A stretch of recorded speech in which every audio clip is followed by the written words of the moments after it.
Here we go. We've got the bench is going to be loaded tonight. I think Cassandra's going to drop in for a little bit. Hope so. Live.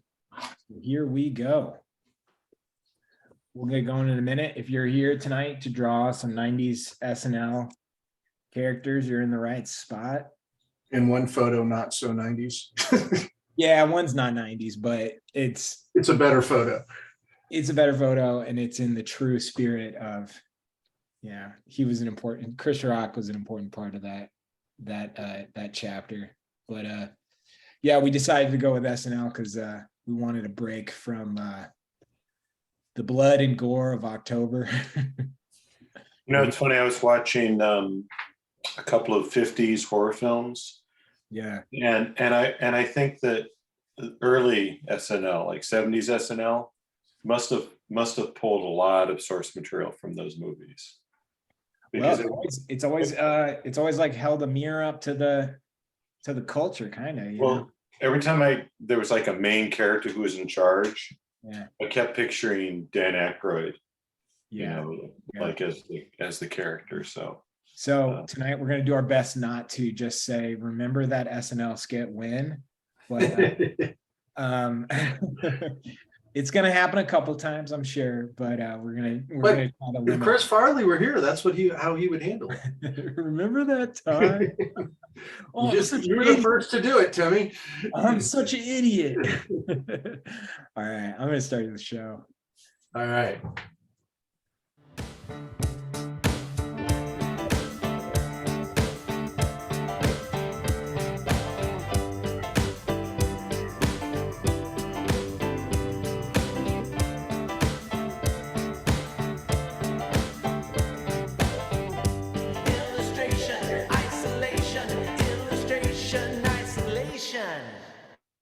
Okay.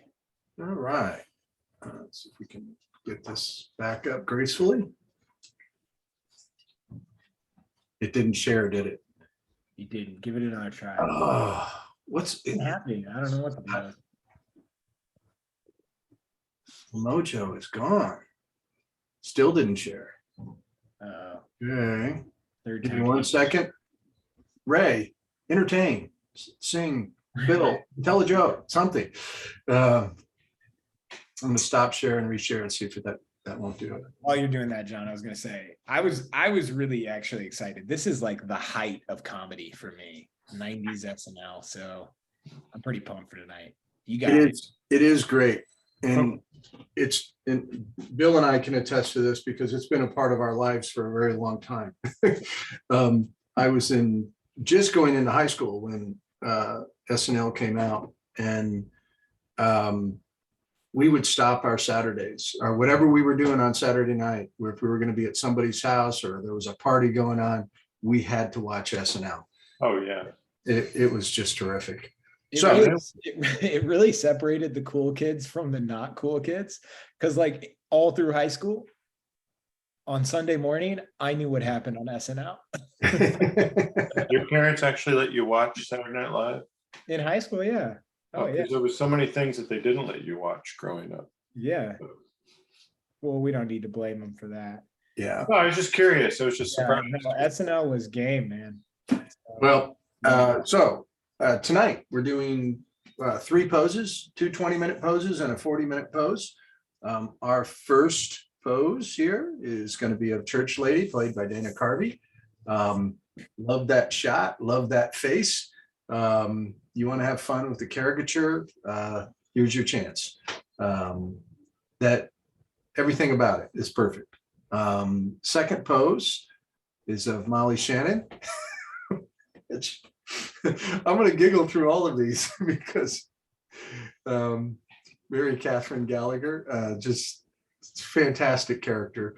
You kind of went with the church theme. I like it. I guess I kind of did, but they kind of did. I'm just following them. They did. Yeah. And then our third pose, you have your option of Chris Rock as Prince, and this, I know this isn't of the 90s, but man, I had a hard time getting good lighting and finding a really great shot of Chris Rock when he was playing a character. When he did the news, there was a couple of good ones, but the lighting was just not good.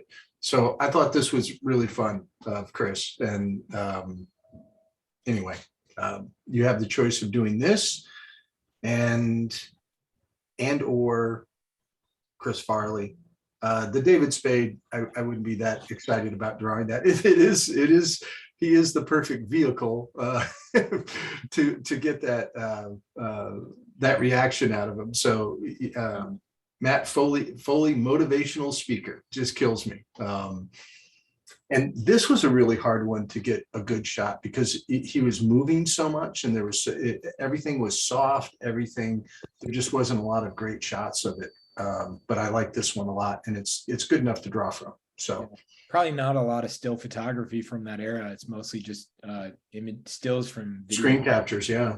Oh, I just thought of a great one that would also be fun to draw. Is Chris Farley as the Chippendales dancer? Not so much. It's like I looked at that and I was like, man, I don't want to do that. No, Patrick Swayze was. I mean, he would have been fun to do, just because he was so animated in it. I mean, he was as animated. The antithesis of what Farley was. He was so animated. I mean, his hair was like thin. It was unbelievable. I looked at that a lot, and I looked at More Cowbell a lot, but I could not get a good, clean shot from More Cowbell. There was actually better shots of and that's Christopher Walken. Odds, Yeah. I know time is just a concept, John, but yeah. You're like 90s odds. It's just all blurred together. Yeah. Everything's a big blur for me. Anyways, I dropped the link to the photos in the chat. I will also drop a link to our Discord server if you want to be part of the conversation. If you don't know about Discord, don't worry about it. Just hang out with us on Zoom. And then at the end of each pose, post your work to hashtag illustration isolation. And we're going to take a look at everything at the end of the night. It is a pleasure to go through these things at the end of the night. We got 3 or 4 pieces of photography that we're sharing, and it just kills me, the creative directions that people go with them. It's the most fun part of it for me, is to see what people do with them. So I look forward to that. Let's get drawing. Bill and Ray, thank you so much for joining us tonight. Oh yeah, absolutely. Ray, so you're working traditionally tonight. This is great. What? He's not going to be talking to us about how he's working, but traditionally, yeah. Now, I have a question about the era. What specifically about this era made you decide instead of like the 70s or the? Well, I thought it would be kind of more of the wheelhouse of our attendees. It covers a lot more ground. Yeah. So people have buy-in, to it. I think that's good. Yeah. Sorry, guys. Oh, go ahead, Ray. No, I realized that I forgot to copy my audio setup into my new scene for OBS, but I was going to say I have my studio set up for traditional for all the, for my online classes. So I called an audible today because I miss painting. I was painting earlier today. Ray, your audio is like 10% too high. Okay, somebody that has a better. Really? Okay, I can lower that. Sorry. What was the Mike Myers character played the kid, and he always said drawing? Simon. Okay, I should have thought of that. That would have been funny. That would have been even funnier if Dale was here, because that's how he says drawing. Yeah. By the way, I know we got a lot of new people drawing with us tonight, a lot of return people. We are drawing like comedy. This is a very formidable topic for me tonight, but I do want to just remind you, if you want us to talk about technique, process, if you have questions about capturing the likeness of something we're drawing tonight, use the Q&A. We try to get to most of the questions in any given night. if you want to steer the conversation in a certain direction, you have a lot more influence than you may think. If you want to keep me from talking, ask a question. But I'm not gonna lie, we're gonna probably talk a lot about our favorite SNL skits. Anything with Alec Agreed. Baldwin in it was Right. You mean The Shadow? Yeah, The Shadow. Anything with Alec Baldwin playing, in it. Whether he's the camp, Audio better, Timmy, or is it still too loud? Oh, it's good. Sound good, right? The normal smooth vocals from Ray Bonilla are back. This is Ray Bonilla coming at you from Buffalo. I will say this is actually co-host pretty exciting. Bill and John. As soon as next week, I've been corresponding with a cinematographer named Rachel Morrison. Rachel is a cinematographer I met I did not meet actually in person, met. So electronically connected with Rachel through the Wade brothers years ago, because they've directed spots that she was a cinematographer on. Rachel was cinematographer for Black Panther, was the first woman nominated for Best Cinematography by the Academy Awards.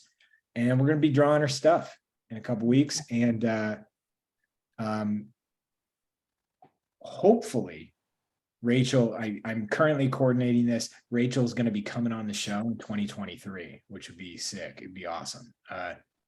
So she is the GOAT. She is an absolute killer.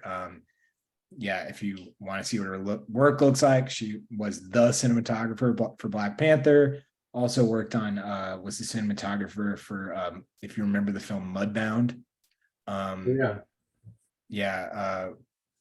Has worked with like Michael B. Jordan on, oh boy, I can't believe I'm blanking on the name, Fruitvale Station. So really good stuff. Oh, wow. So stay tuned for that because that's going to be fun. Not bad, Timmy. Not bad. Cool. Yeah, I'm also working, Ray. I- Yeah, we're working on it with Sally Montana. Yeah, Sally's going to be okay. So yeah. So we got a lot lined up. Yeah. My goal is I want to have Nappy. Would be great. Sally's a killer. Her portfolio is amazing. Sally Montana, if anybody wants to see her work, absolutely incredible photographer. Would you say Sally is like a celebrity portrait photographer, or it's more broad than that? When I met Sally, she was doing all sorts of things, like photojournalistic things and magazine stuff with celebrities. And just recently, she's done a lot of celebrity and advertising things. So she did all the stuff for the Miss Marvel and Hawkeye and Prey, the movie Prey for Hulu. So that was all Sally's photography. Amazing. That went into that. So Very Sally cool. loves illustrators as well. Huge respect for them. So I don't want to, I just want to say that I want to show that illustrators can bring in photographers too, just like Timmy can. Yeah, I'm trying to be like a photographer gatekeeper. No, I had to submit the portfolio like 4 times, John, before Timmy responded to Sally's my inquiry about Sally. That's not true at all. It didn't come in, Ray. It didn't come in. I don't know. It's really nice of you to air your dirty laundry here on the live show, on the live stream. I know. I just want it for posterity, Yeah, it's it nice for it to be All grievances with Visual Arts Passage need to be kept off screen. No, I'm trying to keep it so that hopefully if timing works out. I've really enjoyed when these photographers come on, coordinating with Salacuse, so he comes on to be kind of like a Yeah. intermediary, which I think is really fun. I don't know. I think it's really How much interesting. fun was that with Chris Buck though? Like It's with so much that fun. him and having Syracuse there. Oh my god, it was like Conversation was just amazing. like in Cassandra, hi. Cassandra. Hey, Cassandra. Hi. Hey, we're airing grievances against any grievances we have with Timmy. So I guess you're up to bat. Oh, Uh, is this the new segment, the airing of grievances? I feel his how inability it to starts. text properly with his dumb phone really affects everything. Everybody, if anybody wants to know, I'm gonna start my video just to show everybody. This is my phone. I'm totally joking. I'm actually really impressed by it, but it was all I had. Yeah. I'm totally jealous of it. Yeah, it's pretty great. I owe Elena Tedman a huge thank you. Elena does all our social now. And this is my phone, thanks to all of the work that she does. Well, way to go, Elena. Yeah. Elena is a visualized passage student and now director of all of our social stuff. And I had a Zoom call with Elena the other day, and she has rats as pets. And Of course, Duke barbecue. yeah, Duke barbecue, right? And her pet rat, Duke barbecue, just in the background of this Zoom call, I just saw like a big rat just like crawl across her apartment or her room. And I was like, wow. Yeah, I was like, this is different. So, oh, that was cool. The social media has gotten so much better. I was wondering why. I was like, is he posting from that phone? Yeah, it's all voice to text. So you can tell how slowly I think based on how many periods are just like in the middle of sentences. Is it really all voice to text? That's it? It's not it. I just choose to live that life. I feel like it's not that bad of a phone if you can still do voice to text, personally. It's because people complain about the buttons so much that they decided to do a software update, I guess, that was voice to text. I really recommend it to anybody that isn't worried about social that much, which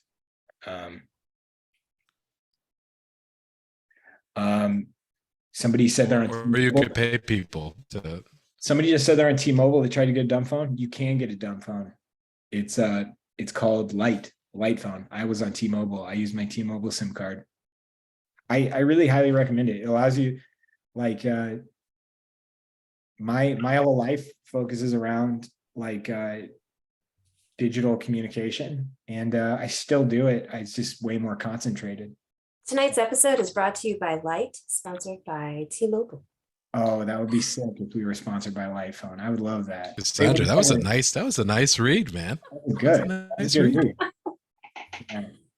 Man, we got a ton. You can join the Bill and Ray. We have like a record number of people joining with us tonight, so I don't know what. Wow. Yeah. So if anybody has any questions, like, please, somebody asks, why are you drawing with chalk, Bill?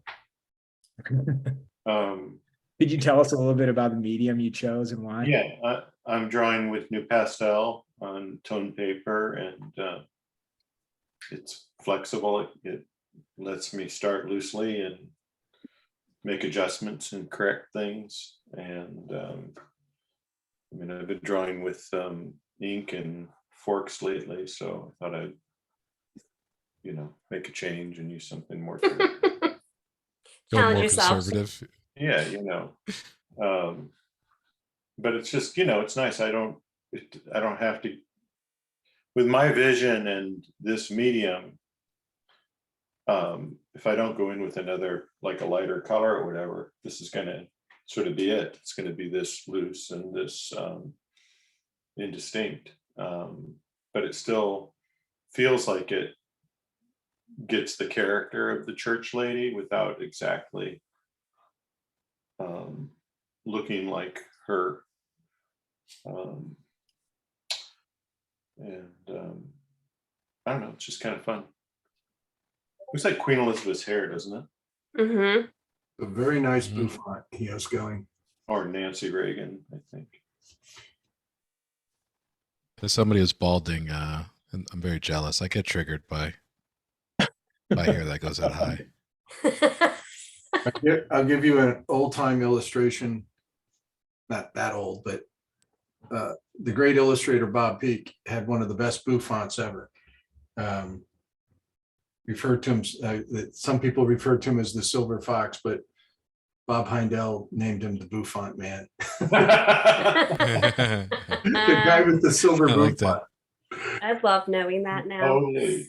Yeah, I like the idea that maybe Bob Peak was the person who pushed the silver fox nickname, Probably so. unknowing to everyone else, and then That would be his personality to do that. yeah. Listen, with the hair like that, Yeah, I would have had 4 nicknames. he was very flamboyant guy, great artist, a very, very nice man. A very approachable guy too. He wasn't, but he was just had all the trappings. He was the I really one. that's what I want. I should go. Well, I should go as him for Halloween next year with the tinted glasses too. Yeah, Just You know what I'm talking gigantic. about? Oh, Oh. please Go out- do this. Please do this. go out and rent a Ferrari or a Rolls Royce or something. Those I voice, yeah. I love those photos because you see like Fred Ottness in like that suit with those giant collars, and everybody's got the huge lapels on their jackets and stuff.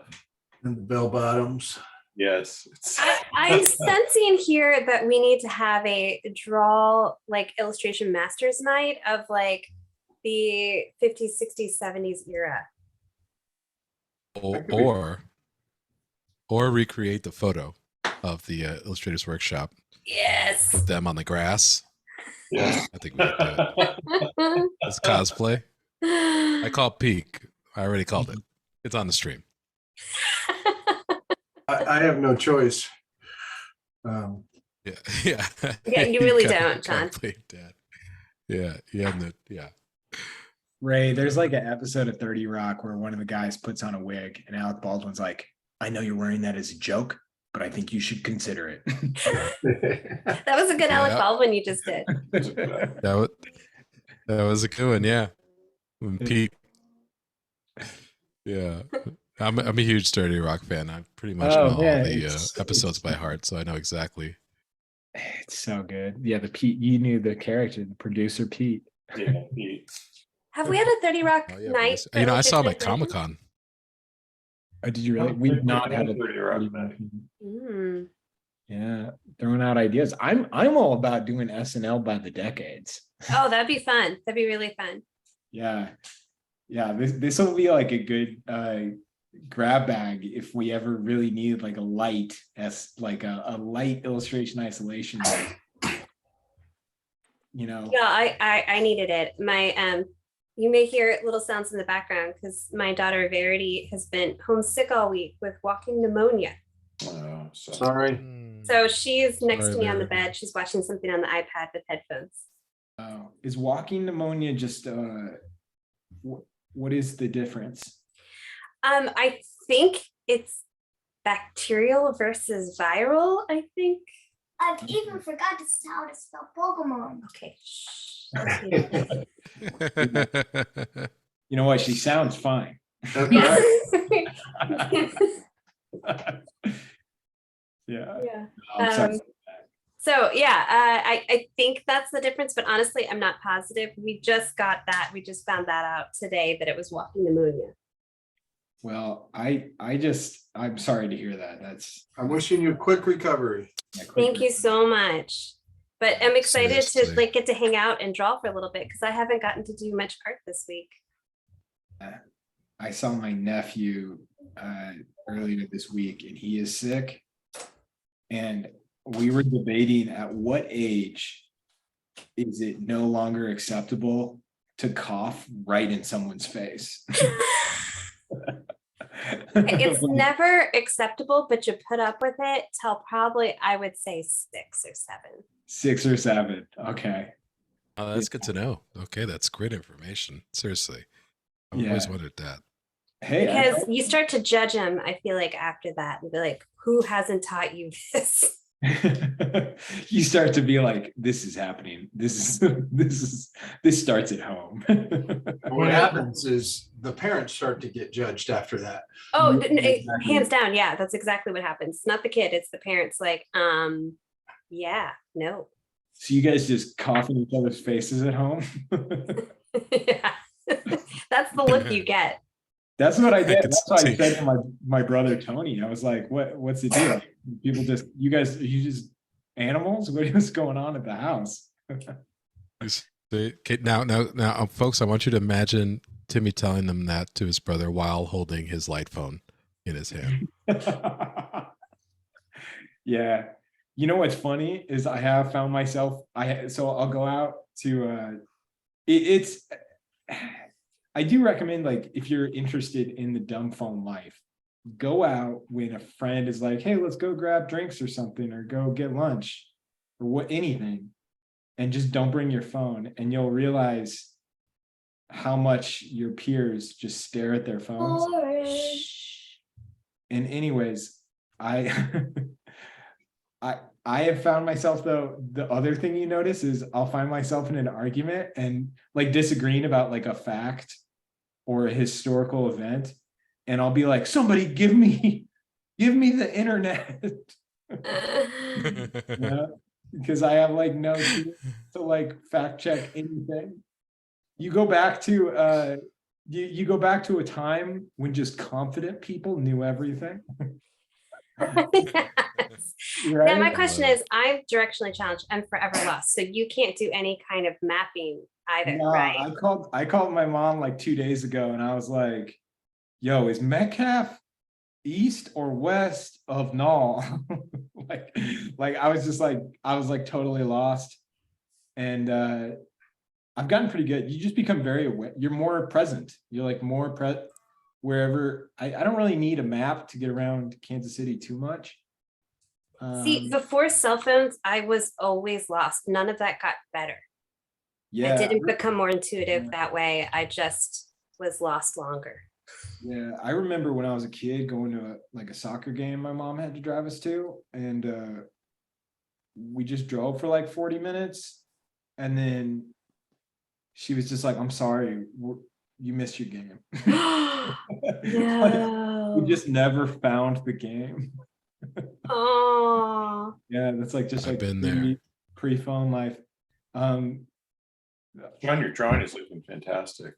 I really love the way you captured him. Cassandra, somebody has a question for you, Cassandra. Uh-huh. Where did you study drawing? Did you learn most of it like in college? Like, what was your learning experience like? I went to Virginia Commonwealth University and I did study illustration. I mean, I was always drawing. I've been drawing just nonstop since I could remember. I don't think there was like a huge emphasis on drawing until probably, honestly, Illustration Academy really put an emphasis on drawing more, but I was always doing it, trying to get better. I'm still working on it. Yeah.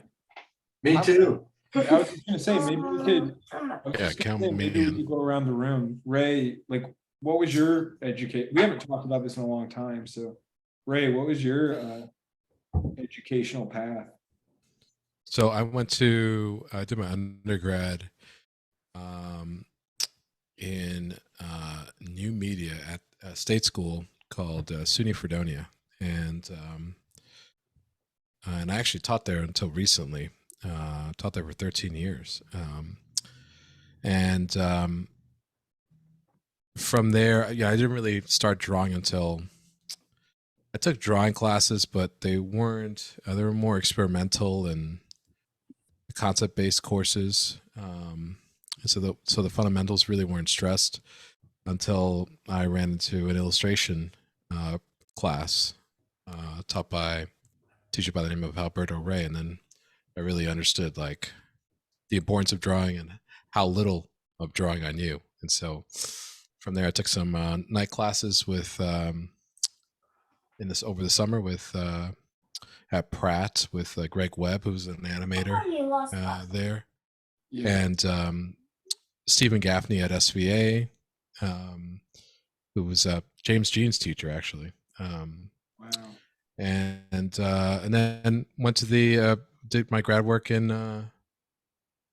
Long story short, I ended up in the illustration department in the Academy of Art University in San Francisco, and that's where I learned about forming cast shadows and things like that. I didn't know any of that stuff, and I was well into my 20s. So Yeah. Bill, what was your experience? The first art class I remember was a high school class, and but I had been drawing since, you know, I was like a little kid, and but I took the first sort of figure drawing classes I had were at Chabot College in Livermore, and I went there for a few years, and then switched to another campus of theirs, and ended up at the Academy of Art in the illustration department. But I don't think I really, if you want to say one learns how to draw, I don't think it was really until a few years later when I was doing a lot of drawings at cafes where I felt like I actually was drawing, not just learning to draw, but actually, you know, making drawings. Like it took a while for it to click. How's it going? Yeah, I wanted to ask that. Like, do you all feel like, I don't know the right way of saying this, like the bulk of your learning experience like happened outside of institutions, or it maybe in non-traditional settings? I think most artists probably feel like, okay, I got started somewhere, I got some information, but you kind of have to learn it all on your own. I mean, it's just by rote, just by doing it over and over again. It's kind of what Bill was saying. It's like, it just kind of happened when he was by himself, probably practicing. And I think we all, do that. But I mean, we get our information from, you can get good information in different places. I didn't start drawing till I remember distinctively, I was 16 years old. And I did not want to draw as a child because it was my dad's work. And it looked like he worked and he did work really hard. And I was like, I don't want any part of that. So it's like, I want to play games and sports and be stupid. And long story short, I got most of my information from my father, and then his peers at the illustrators workshop, and was lucky to study at the University of Kansas with John Collier for a few semesters. Which, if anybody's looking for a good course to check out, Exploring Mixed Media, Lisa Sears teaching a class that starts in a couple weeks. Check it out. I just dropped the link to it in the chat. Interesting Collier, that like you. Go ahead, Bill. I was just saying, John Collier is an amazing drawer and painter and sculptor, Amazing artist, just all around. He's an amazing artist all around, and such a great picture maker. I was talking about that a little bit this morning, is that, John was one of those artists that you saw the struggle in his work. And it's one of the, it made it so beautiful, the attention he gave to it. And, kind of what I was saying about watching, just being so excited for the first time I saw Brad Holland draw, thinking it was going to be something very different than it was. And made sense to me afterwards. But I expected him to just be like this, really, like Ray, like you saw Bill Mondra, it's just it looked effortless, or some of the other teachers, Craig Nelson, some of the other teachers that you were around, that were just, I watched my father draw and thought, oh, everybody drew that way. I didn't know that it was right. a really special thing. And then Right. when I saw Brad draw, I was like, oh, wow, he approaches it really differently than I thought he would. You know, he was very, it wasn't like, it didn't look like super easy for him. He worked on something for a long period of time to get it just right. And I wasn't expecting that, Oh Chris wow, this is Brad Holland you're talking Uh-huh. about? Uh-huh. Oh wow. Like we I would always have thought did. that. We always did like, oh, he draws beautifully, but how he Yeah, gets yeah. there was very different than I thought it would be. Like you watch Chris Payne draw and it looks like, he just vomits that stuff. It's like, it's so easy Yeah. for him because he's so facilitated. And, Brad is too, in a different way, but he goes through, he really, we did, I guess, to explain exactly what I saw the first time was we did like 6 poses, 6 20-minute poses. And he never got off the first pose. He drew the same one the whole time and just perfected it throughout the 6 pose time limit. And I was like, oh, that makes sense. Kind of reverse engineering thinking about it, that he would work that way. That's the way that John Collier worked too. It was very, really loose and free. And, he chased something and he screwed up a lot. He would just trash it and then start over again. So, you never know how somebody gets there, different points of view of drawing, different personalities of drawing. And it's like, Right. what fits you, some people. Mhm. It's kind of amazing to think about because he did so much work in pen and ink. And Brad, yeah, and it's he drew he was just drawing with graphite pencil in his sketchbook at the academy. He didn't, and he drew these small figures that he just, he crushed them. He made them gorgeous, but it wasn't, I was expecting to see, like Michelangelo walk in the room and do Right. these big, very aggressive, right. drawings, and that's not what he was about.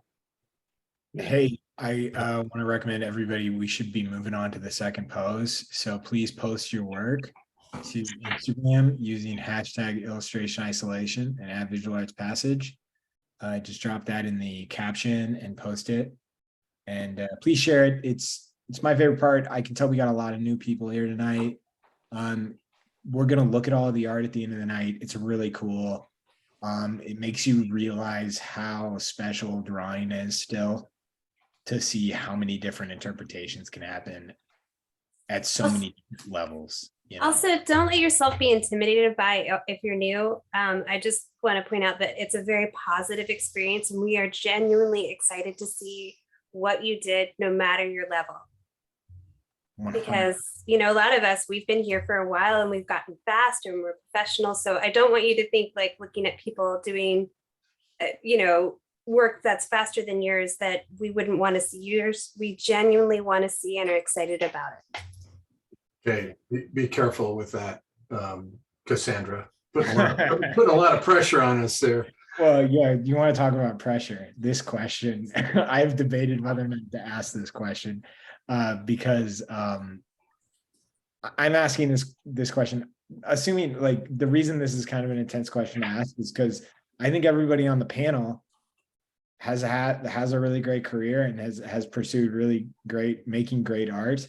And like, why would you I don't think anybody should regret their experiences. And this question is kind of about like changing the past, which is hard, but let me get to it. Let's assume you all went or had a chance to go to visual arts passage back when you went to college in replace of your college experience. Would you do it? I don't think it's a fair question because it's like, that's too hypothetical, but how awesome would it have been to have had alternative learning experiences back when you were in school? I guess that's the real question. I would have liked would've it been in incredible. addition to, but I learned so much from the teachers I had. Right. Yeah. It's unfair to. I mean, I had Bill Shields and Baron Story Yeah. and a great anatomy teacher named Tom Marsh, and a late illustrator, Jim Sanford. Yeah. And so there were just things that I learned, there were things I learned from them personally, Yeah. outside of the school experience, Yeah. that I wouldn't want to lose. Now, having said that, oh yeah, absolutely would love to have gone to Illustration Academy as an addition to that. It depends. Let me ask you this question. How long do I get to stay at Illustration Academy? Do I get to stay like 6 months or just? Well, another thing is you ask a certain person of a certain generation what their college experience is like, and that dollar amount changes pretty dramatically. And I don't want to open up that can of worms because we've talked about Right. it extensively here, but I feel like if you're over 50, I want to say, you paid probably a much more fair price for your education than. Well, it's dependent on the economy because the dollars are worth a different amount, Well, Bill, that not doesn't true. even come into the remotely because Yeah, that's not even education remotely. is Yeah. gone up exponentially Yeah. compared to the dollar. Yeah, that's not even like a remotely true. Like education's like wildly increased. Gotta stop. Well, Yeah. No, I also appreciate think that hearing I also think it's like the question was like visual arts passage in particular, right? So it was like kind of the online aspect of it. And if I'll give you a clue, I think this person's considering a visual arts passage class. okay, well, because you know what I was thinking about, I would have loved that because it wasn't until much later, like I was a junior when I found out that the stuff I liked actually was liked by others and people make careers out of them. Like the thing about illustration is like I really found my tribe when I ran across the first illustration annuals and saw the work of NC Wyeth. I feel like if I had visual arts passage, I would have been surrounded by that much earlier. And for that reason alone, I would, that's something I wish I would have had earlier, that kind of camaraderie and stuff. Because it was like a desert out there in terms of trying to find the knowledge for me.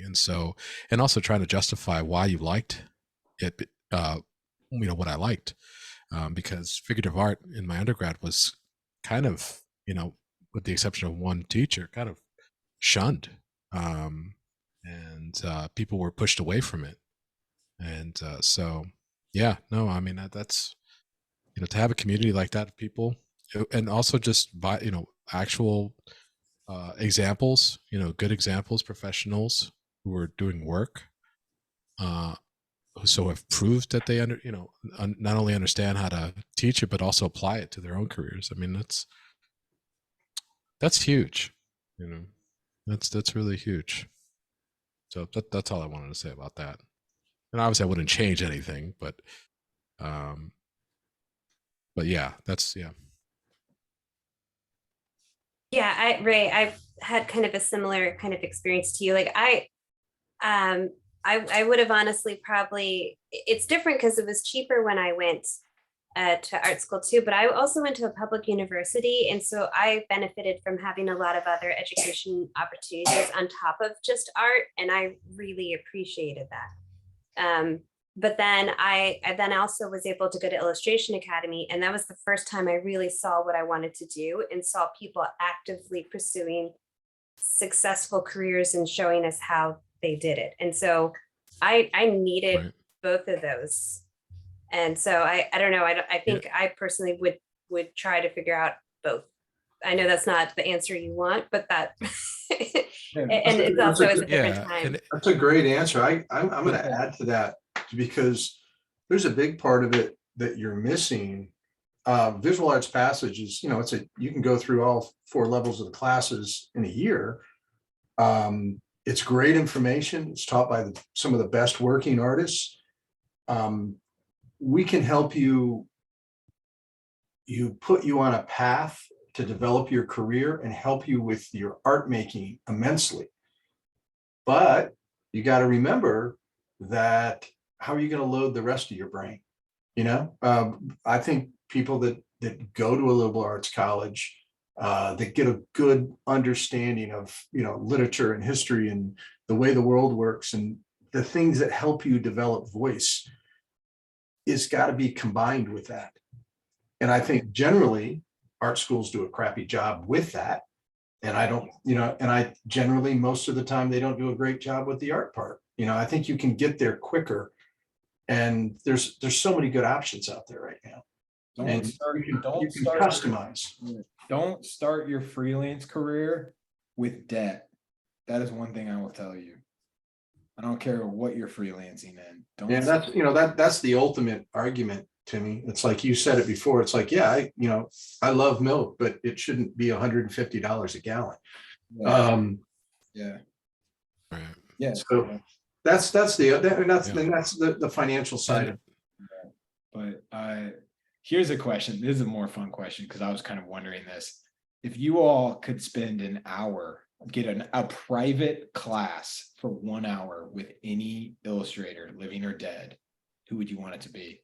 And now take into account, is this illustrator that you're thinking of a good teacher? Oh, that's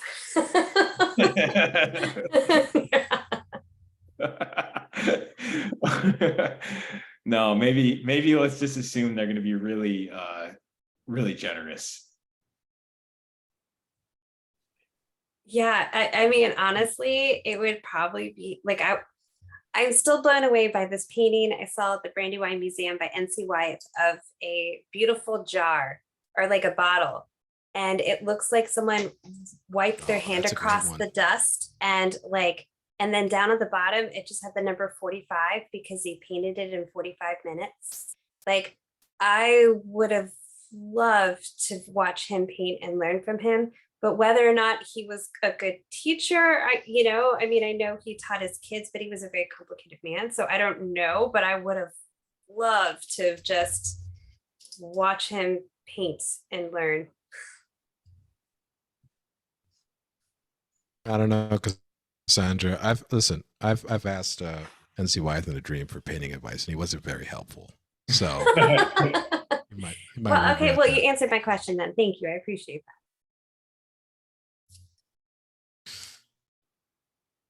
Is On a everybody sidebar, did I tell? I've told this in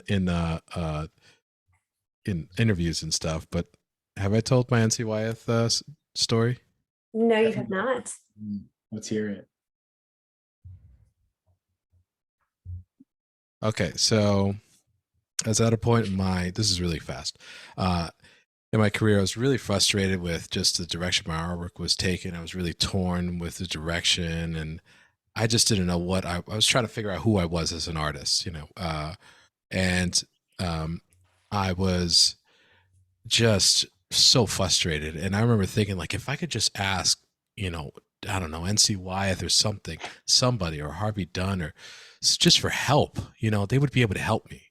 And I remember, this is a true story. I went to sleep and I dreamt I was in a field. Okay. Exactly like the NC Wyeth one with it's like two kids drinking out of like a cup of one's drinking out of a cup of like water. It's a little girl, another one, a man's in the background with a scythe. So that field, right? Yeah. And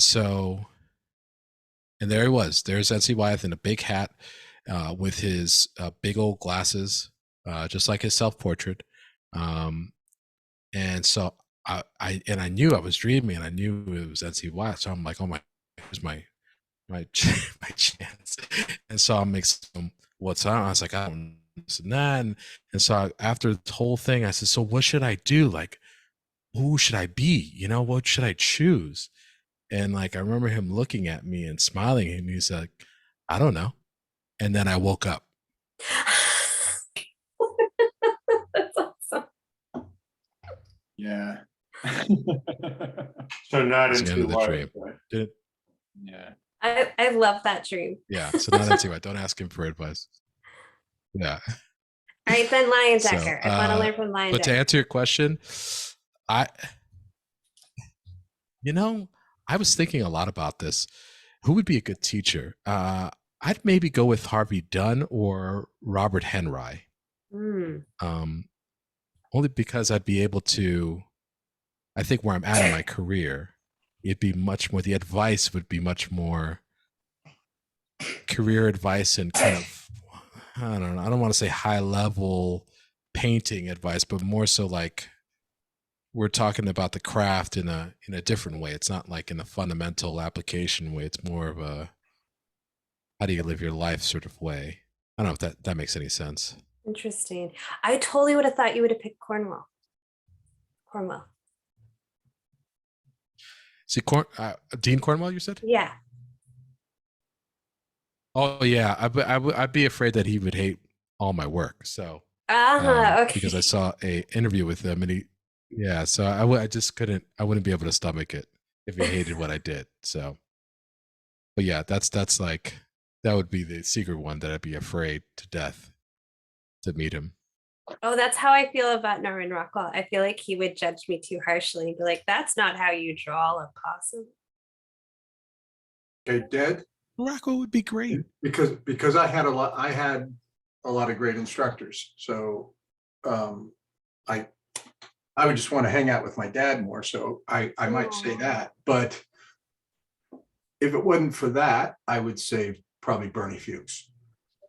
Yeah. As a dad, because it's I just think he was magnificent. And he had also had a big influence on my father, and I would want to feel it from the other side. And then living, you're gonna laugh. Sterling Hunley. I'm not going to laugh. He's one heck of a teacher. He's the He's great. He's the smartest illustrator working, I think. And I just think the guy is brilliant. I've never seen him not be able to handle a task in his own way. Obvious question, John. Where could you take a class with Sterling? Timmy, you can answer that. Yeah, Sterling teaches career development at Visual Arts Passage. So, Well, the other thing that's odd for me to say, that he was my student for a while. He was an intern of mine. And to watch that guy, to just be like him, absorb things and go further. And I think that's a really amazing thing. I think time and age gets lost with artists. I think it doesn't matter. John, did that happen in front of you with Sterling, or was there a time where he kind of went off and did his own thing and came back and you were like, what the heck happened? Yeah, a little bit. Yeah. But I saw some of it happen in front of me. Really? And just be like, oh my God, Really? what has that guy been? What look like? Because when someone's in front of you every day, and you see them progressing. But you see their art, you see what they're capable and what they're doing. Yeah. And he was just always so impressive. But the thing that he's so much his own individual as an artist, and I just think he's brilliant. And it's I don't know. It's been a good relationship. I mean, we're great friends, but I'm just always amazed at what that guy does. He's the kind of artist that like creates his own art movement. Like he's always just thinking outside of the box. It's very, very impressive. Yeah. Always up for the challenge. Mm-hmm. And I'm sitting here drawing Dana Carvey. Jesus. Sterling, somebody asked Sterling, it's Sterling Hundley. If you want to learn more, he created Legendeer, which is, I like to think of it as the Illustration Academy on cliffs. It's, I'm just kidding. It's different. It's very different, but it's like a dangerous illustration. Yeah. What Illustration Academy with even more liabilities than the Illustration Yeah. Academy. Yeah, I was gonna say the Illustration Academy with the liability waiver. That's Yeah. And the Illustration 300 Academy pages. had its own set of issues liability wise, just from just being, you know, a live event. But man, do it on a cliff. Yeah, if your workshop comes with harnesses, it's pretty serious. Yeah. No, that's a pretty cool, like, creative, adventurous event. I don't know if I don't want to comment on if it's going to continue to happen or whatnot, but I was always fascinated by it when it was happening. He's always got his plate full. He's an entrepreneur. Yeah. Yeah. Well, it's a great thing because it's all about, you know, getting away from technology and letting nature kind of fuel your creativity and getting out of your comfort zone. I think it's an amazing idea and so impressive, like what he and his partners with that are doing. Yeah, I can totally get down with that now, especially now I'm on that dumb phone life, Cassandra. I'm like, I totally get it. But it was funny because I remember seeing it kind of getting launched, and I had just gotten back from my artist in residency backpacking in Alaska, and I was like, I can tell you, coming off of that, it's a great idea because you just get away from it all and you just draw. Or you paint, and it's not about, you know, trying to meet a deadline. It's just for the sake of being out in nature and being inspired.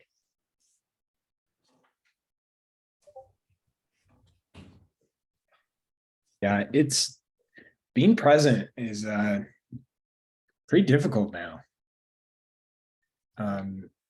It's and I think underrated, Mhm. you know. I really recommend it.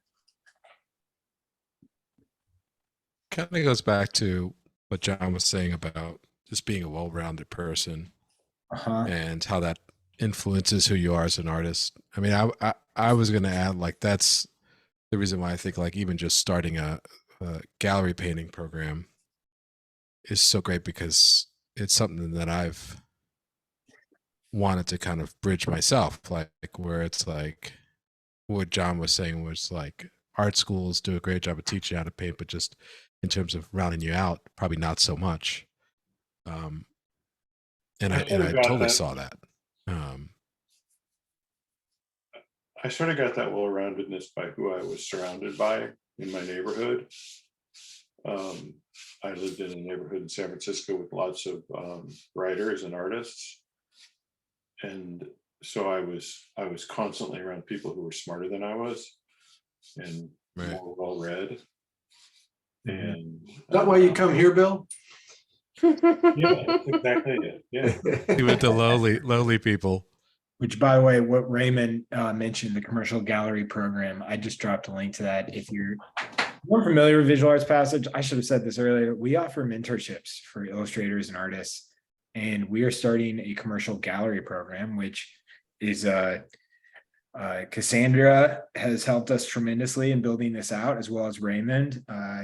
And they're both obviously galleries are a huge part of their lives and their careers. And it's something John and I have talked about for a really long time. I recommend checking it out if you've ever considered trying to figure out how to sell your artwork.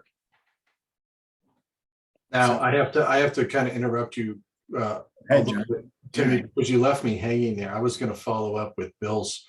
I always feel like when Bill's in the room, I know he's much more well-read than I am. And I think that's part of being a storyteller. He's dug into that at a really high level. And so I needed to say that out loud because I appreciate that. But I feel like I never feel like I'm well-read enough. You know, that's the thing. Like, Well, that's a healthy perspective because nobody should ever feel done. And I'm reading a Right. book right now that like I honestly don't understand, and I feel really stupid for not understanding it. I would love it if Ray was just like, well, in 2012, I read The Maze Runner and I'm done. But I was gonna say, like, in turn, thank you. I really appreciate that. I think you give me more credit than I deserve. But I was gonna say, in terms of illustrators who I would study with, I would pick Robert Weaver. Yeah, there you go. Good one. Yeah, man. Because he was, I think he was the smartest illustrator of his time. I think he was the most well-read and the most intellectual, and also probably the most challenging and interesting teacher that you're going to find. That's interesting. You quantify all that. And I'm just trying to think of a way I would quantify Bernie. And for his era, I think he just made better pictures than everybody else. Oh no, I totally get that. I mean, that's a good answer, John. And so, so that it just, but I'm glad you thought through that, Bill. I mean, Robert Weaver was just freaking amazing. He also made great pictures too. Yeah, Brad Holland yeah. would be on. Brad Holland would be on that list for me too. I mean, Brad's still alive. I mean, Oh, I would totally. Gary Kelly would be on that list. Gary Kelly would be I love probably that. the top of the living list, I think, Yeah, of people that, outside of anybody in this room. I've had that experience. One of, I guess, explain it in a little bit, is one of the reasons our education, exists is because it was me looking at how other people learned in this weird education I had, where I was fortunate to be thrown in with around all these really great artists that I could learn from, that would take the time to look at my work and make suggestions. Obviously my dad being one of them, but Heindel and Fuchs and not as, not all, I mean, I didn't have like complete access to them, but I had the opportunity to have these conversations with them. And I always wondered how other people learned. How did they figure all this out? Because it was hard. I mean, with all those great people around me, there were still mysteries for me. It was things that you have to just, we were talking about how we learn, we learn a lot of it sitting in a room by ourselves, just trying to apply what we listen to other people talk about, or just analyzing their work. And that's one of the things I think why age is so interesting as artists, because you study an artist long enough as you study, I've looked at, Hans Holbein's work a ton. I feel like I kind of know the guy. I know, there's you look at a person's body of work for over a long period of time, you have a relationship with them at a distance. You kind of live inside their world, Yeah. So, I and again, I just wanted to make sure that everybody understood what we do educationally is about being a professional artist. It's about living your life as an artist, developing a career. And that's our wheelhouse. We do talk about, technique and facilitation to a certain extent, but kind of how I was taught technique and facilitation was, look, this is how I do something. Look at these other artists of how they do something, and you got to go learn, you got to go figure it out. And I think that's what most artists do. But nobody has, I don't think anybody has like organized the path like we have. Here's what you need to be thinking about if you want to apply this as a career. That's our wheelhouse. I'm excited that you guys are approaching the fine art world, because that's the world that that's the door I'm knocking on right now. And even just so today I sent packages, I sent emails to 2 different galleries, and I was reading about, I know how to write a cover letter fairly good, just from experience doing it, but I was reading about cover letters, and there was 2 very different ideas online about what form your cover letter to a gallery should be. And so one approach is very simplified and very, you know, don't go into a lot of detail, don't go into a lot of explanation about your work or explain why your work will fit in. And the other approach was the complete opposite of that. And I think that to unpack that and to have a place where people can learn with people who've experienced, like Cassandra and Ray and you, is a really fantastic thing. So I guess what I'm saying is I'll be trying to take classes. What were you It's like saying? a minefield, you know, it could be like, but, you know, I was, you know, you know, it's, I'm not surprised you got two different takes on it, because it depends on the gallery and the type of work that you do. There's so many factors, right? And it's like, that's the thing about navigating the gallery spaces, is that it's like you have to, as you're, you know, as you know, Bill, it's like you have to be very calculated on how you go about doing things, because your opportunities can, you know, are at risk if you make a bad first impression. Right. And I mean, and that's after getting all your work done, and because that's a whole nother battle, you know. Right. That's the biggest difference with approaching on the illustration side, is when you approach as a gallery artist, you got to have a body of work. You got to be ready to go. You know, they don't want to, you know, they can look at past things that you've done, but they also, you know, what do you got for me right now? And that's very important. What I'm finding is that creating the body of work, not that it's easy, but that's the easiest part of it for me. Right. Because I can do that, you know. Go ahead, what were you gonna say, Ray? I'm sorry. Yeah. No, I was gonna say, it's, you know, you're because you've done all the heavy lifting of, you know, finding out who you are and experiment. I mean, you're constantly doing work, you know, and you're an artist, so it's like now it's just like, okay, you're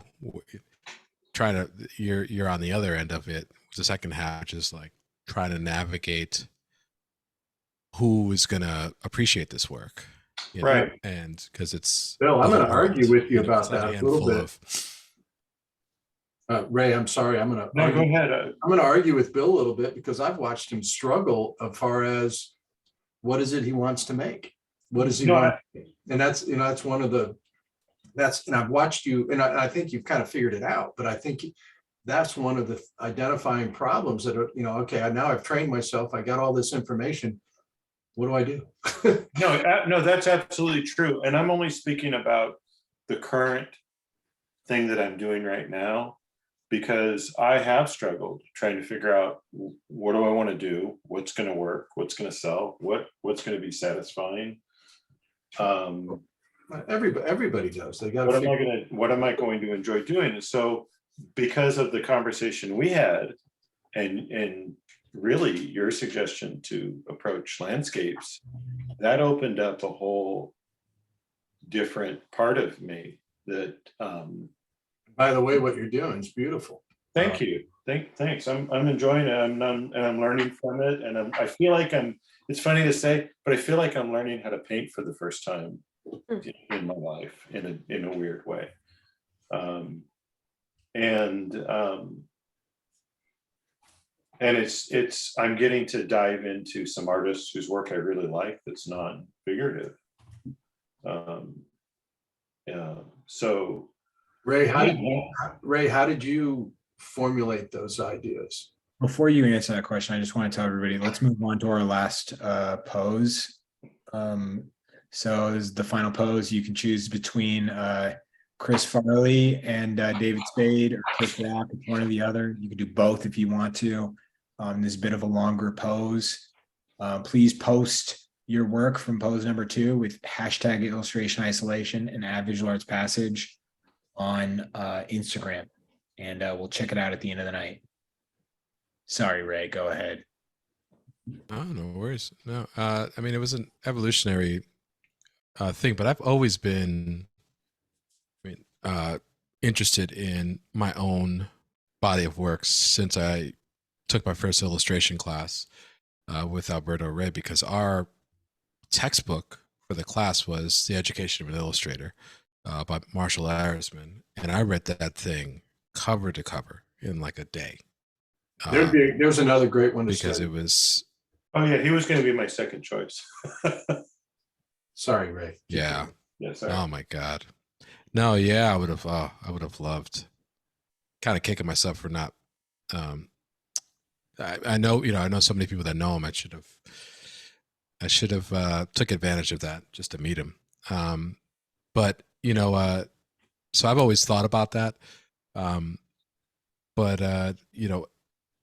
it took a lot of experimenting. It took a lot of asking myself, okay, if I could do anything, what can I do? What do I want to do? Because, with illustration jobs, you have, sometimes you get a job that's not very exciting at all, but you gotta paint it.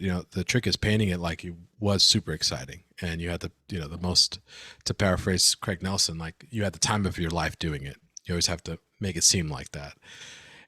But with gallery work, I always found it that, like, if it's got to be worth it for me to put it up on the easel and to make it a reality. And so that forced me to really experiment and read a lot, about, just from lean on the past and read about other artists and their thoughts on art. Another book I'd recommend is The Art Spirit by Robert Henry.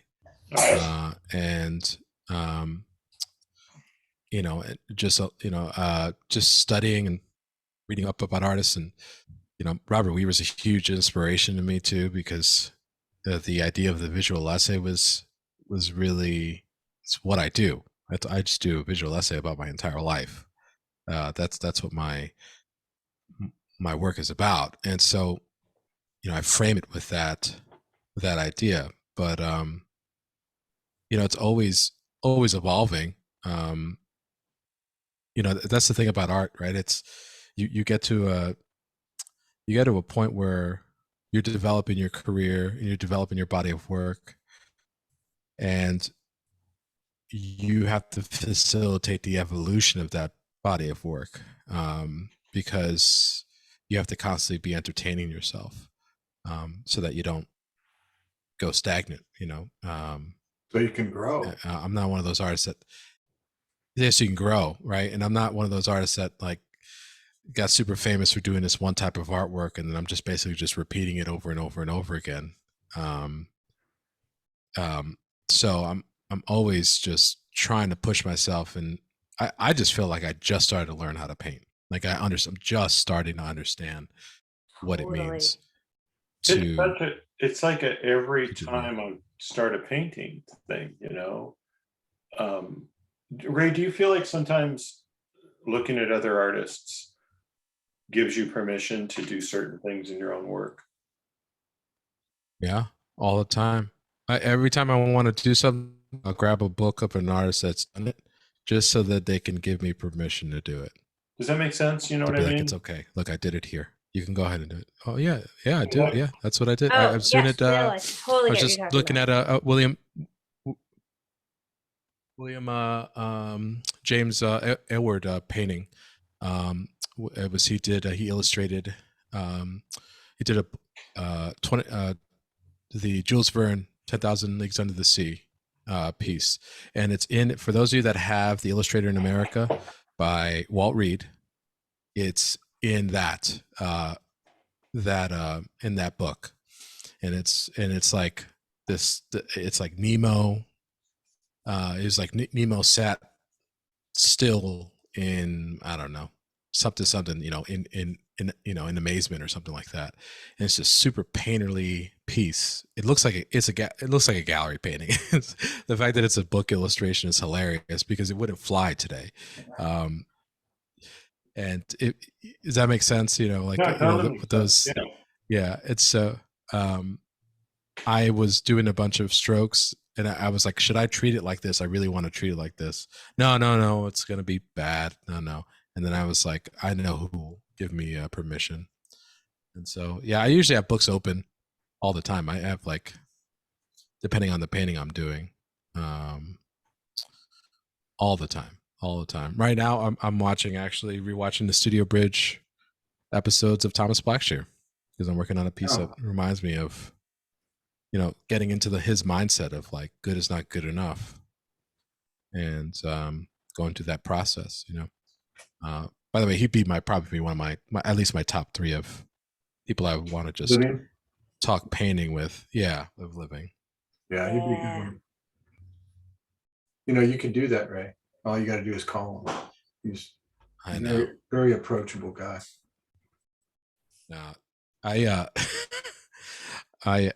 One time, I used to love, I still do, but one of my favorite illustrators back in the day was William Lowe. Do you know William Lowe's work? Yep.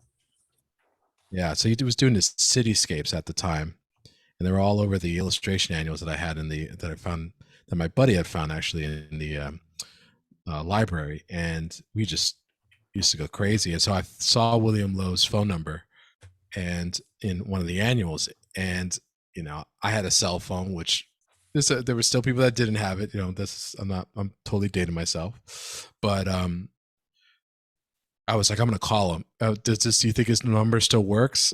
So I call and I hear on the other end, William Lowe speaking, and then I just freak out and I hang up. And my friend's like, "What'd you do?" I was like, "I hung up. I don't know what to do." I was like, "I'm not gonna call him back." So I might do that to Thomas if I end up calling him. It's like heavy breathing. Yeah, heavy breathing. Yeah. It's gonna play out like a horror film on his end of the call. No, I just want to tell people, because a couple of people have direct messaged me, and I know people have been asking about this commercial gallery program and everything. I just want to tell you, if you're asking about it, if you're looking for a resource to navigate that world or figure out your way through that world, the way our classes work is you get taken under the wing by these artists that teach our classes, and they help you navigate all of these complicated things. Like Bill was talking about, like one thing says this, one thing says other. It's very nuanced, this world, like this professional world, and everything's a little different, and they're going to act as your compass to kind of help you not only develop your skills, but really wrap your head around the professional aspect of the industry, and the career development, and I think ironing out your approach. So I want to really recommend, like, it's a true mentorship. I mean, we talked about it a little bit. What? Sorry. We not you, baby. We talked about it a little bit last week, but I think I mean, I've been talking with John and Ray, like I know that they agree with this, that like it's really intimidating when you're excited about what you're creating, but you don't realize, or you can't figure out if you have a place to show it. And just being able to figure that out was really, really scary for me. And so I'm really excited that I potentially can, and I'm happy to do it here too, just like talk about like finding your audience and figuring out what are you even creating, because I didn't know what I was creating when I was doing it. I didn't know how to label myself or where to even begin, but a lot of it begins with like, what gallery shows the kind of art that you're doing, and could you be a fit? Like that's the stuff that is really intimidating initially, like even before you can even approach that gallery. Otherwise you're just like shooting into this abyss of thousands of galleries. Yeah. And most of them and aren't you the asked right yourself fits. questions. I mean, your artwork is so you, there's no way I can do that, right? And you have such a unique voice that it's, I know without even having to ask you that you had to ask yourself those questions like, what do I like? Who am I? What are my interests? And, and not feel embarrassed by, entertaining those interests. And so, you're going to be a huge resource to students that need that kind of, that permission to explore those things. So, I mean, that's also a huge process that you went through. I mean, that we all did, but also I my don't know, artist. what do you think? I mean, am I totally? No, you're totally right. I mean, the same goes for you. Like, you do these amazing paintings that are like landscapes and sometimes figurative, and you're all about light, but that also is very specific galleries that will sell the work that you show, and figuring out, one, what is your voice? Where does your voice belong? Who does it look like? I mean, those are the questions. That's exactly right. You have to ask yourself these kinds of questions, and who do you relate to? I think you guys were mentioning artists that first kind of helped you feel like you had room to be able to do what you wanted to do. I remember specifically, I saw a painting. Do you guys know Donald Roller Wilson? I do not. I saw No. his painting in a magazine. It was just randomly that it sold for like $33,000. And I saw his painting and I was like, that's what I'm doing.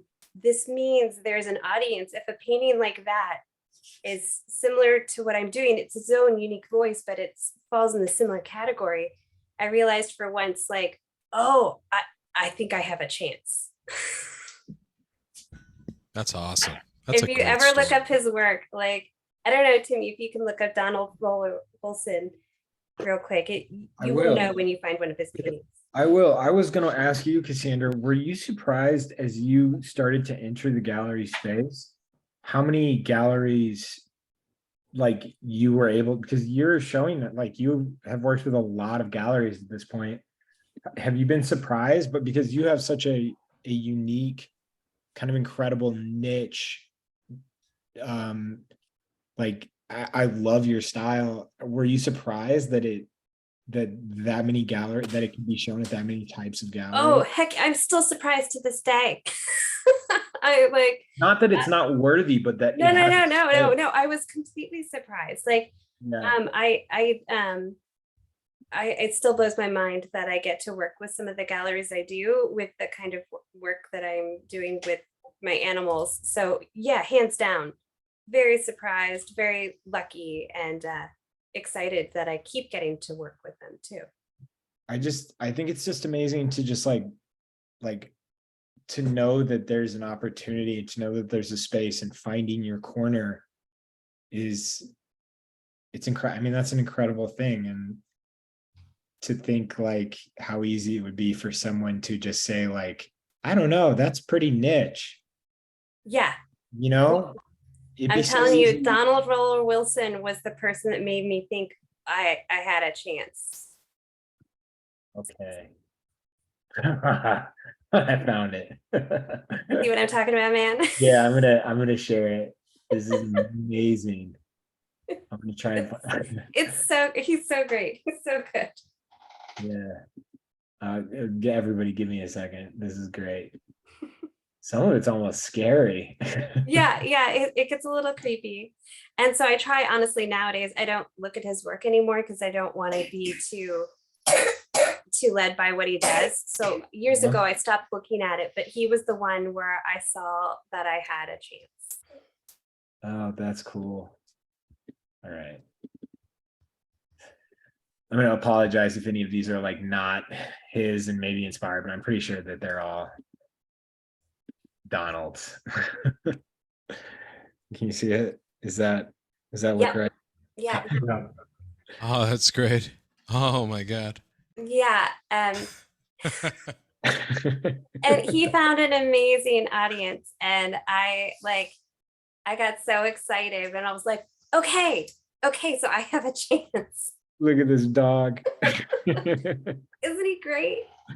Yeah. Oh, it's so funny. Yeah, that's amazing. Yeah, that's cool. That's really cool. And I think I found it just a random blurb. I have it still in my fridge. It's from like 6 years ago. I clicked it out of like a People magazine or something, just mentioning one of his pieces of art and what it sold for. And like it's stayed on my fridge to this day. Really? Yeah.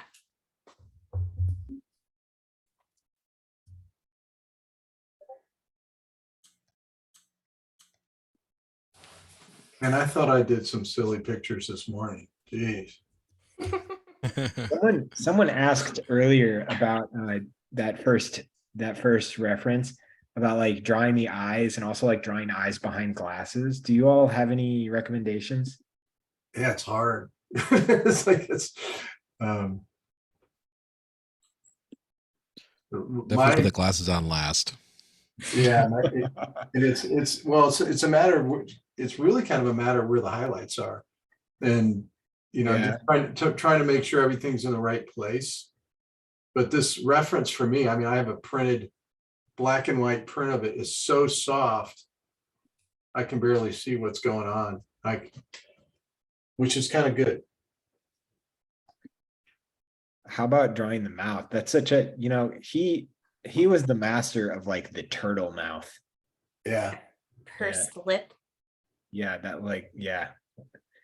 A pursed lip.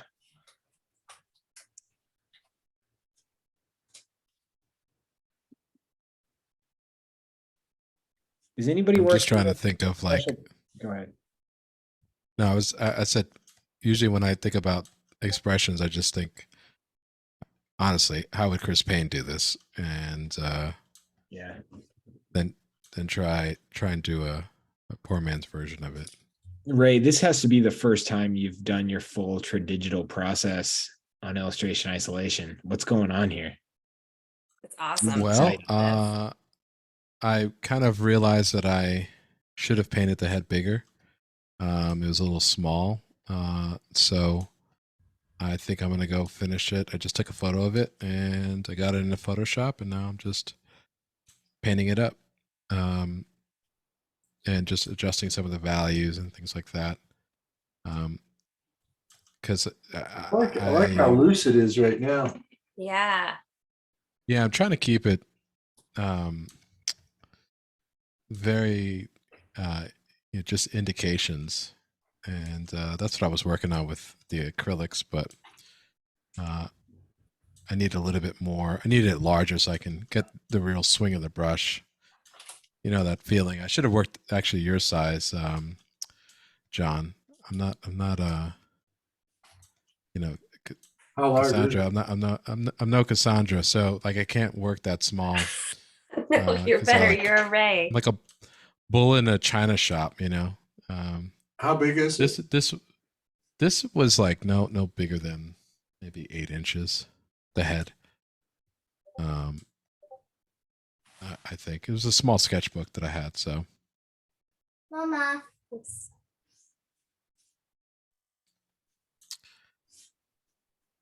Thank you.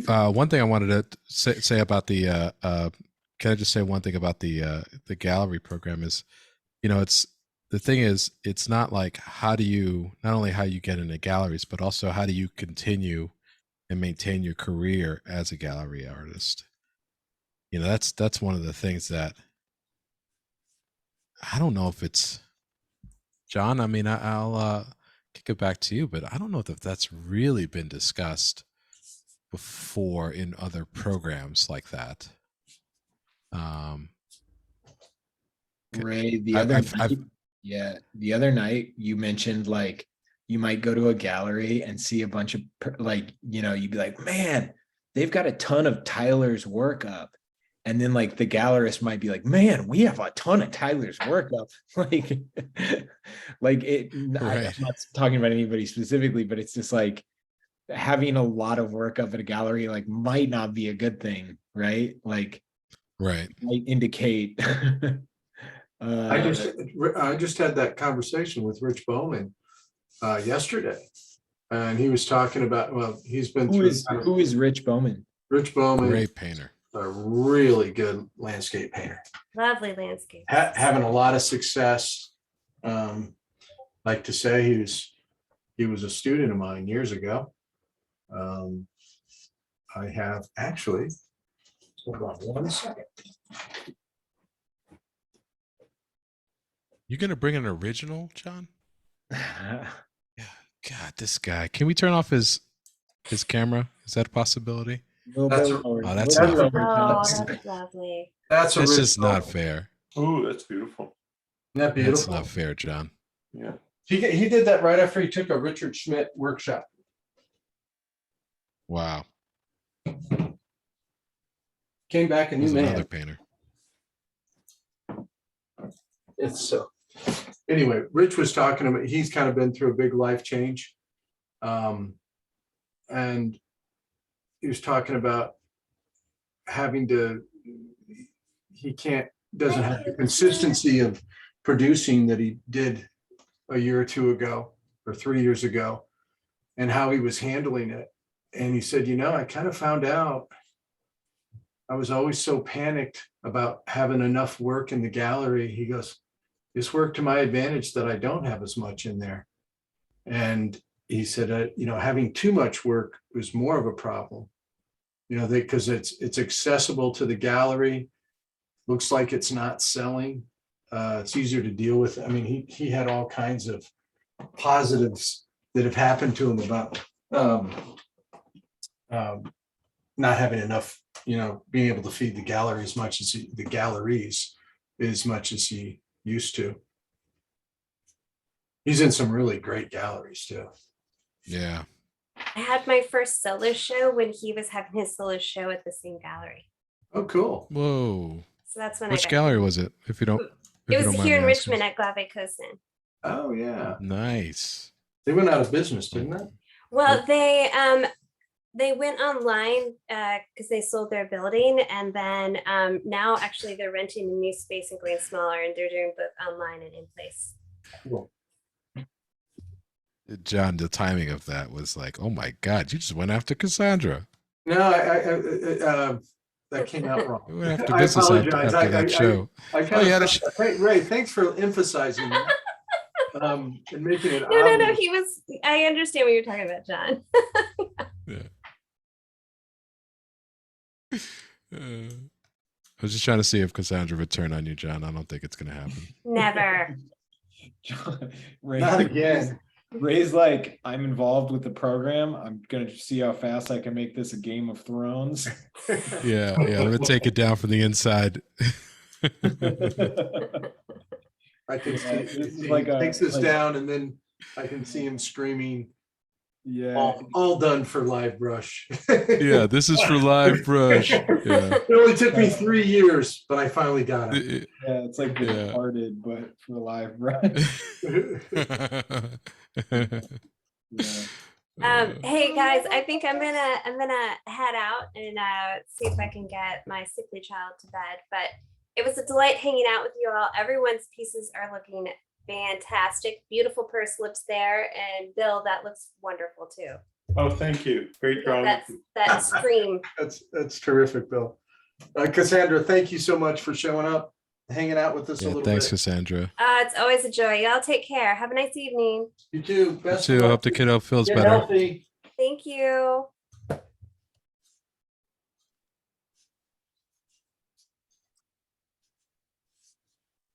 Yeah, I think the what you were saying, John, is like that's kind of the other end of it. Like Rich Bowman had to figure out what worked, and feed. He spent his career feeding the galleries. Now it's like that's like the other side of it, where it's like, oh, probably, having a. I'm sure his work is in demand, so and having a rarity to it, just working on managing the inventory, I think is an art in itself for sure, and constantly keeping them moving. And Because you're right. You know, you don't want a piece to sit there too long. I'm always freaked out. You know, I'm always like eyeing my galleries in terms of like where my pieces are and whether or not I need to move them and who would like them, and just to keep the inventory fresh, because what it might be an older piece for you, but you know, but it's a new piece to, if you send it to a new gallery, and it's a new piece for the audiences there, the collectors there.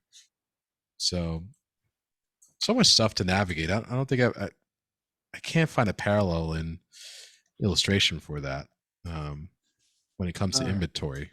Yeah, no, illustration is always, you know, produce for me, you know, you're solving somebody else's problem all the time. And you gotta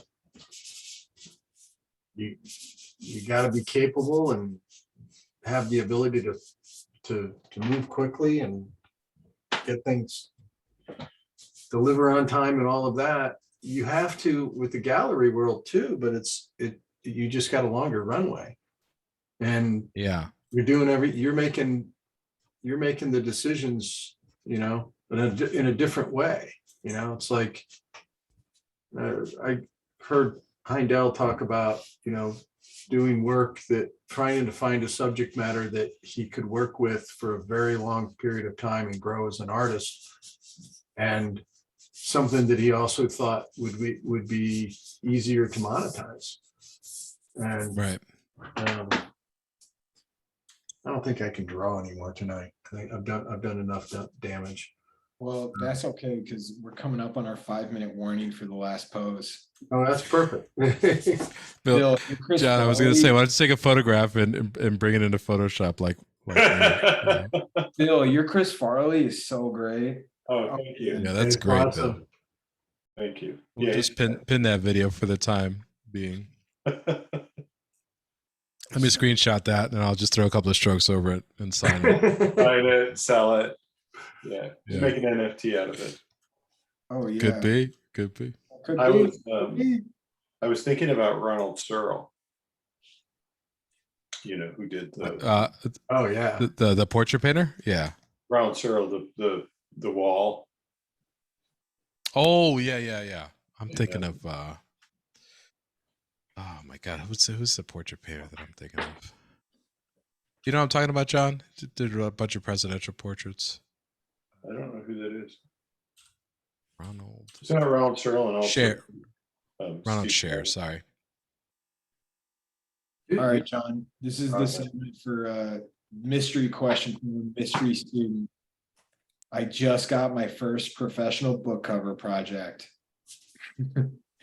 Any tips for maintaining a friendly relationship despite formalities like establishing contracts and stuff? Yeah, be friendly. But contracts work both ways, you know, they protect both parties. So, and if established book company is going to have a standard book cover, a contract, something that they work with lots and lots of different illustrators all the time. So it's not going to be, they're going to have most of the lifting done. And I just don't think that, you know, I think people get worried about that, but people that buy art consistently all the time, they're used to it, and they know how to navigate it. Yeah.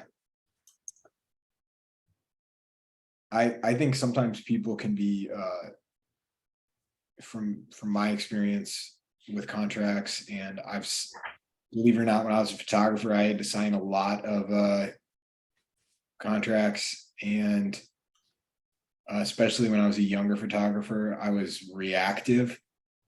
All contracts, when you read them, they read like they're designed to screw you over. And everybody's just trying to protect themselves generally. I'm not saying that there aren't bad actors out there. There certainly are, and you should protect yourself.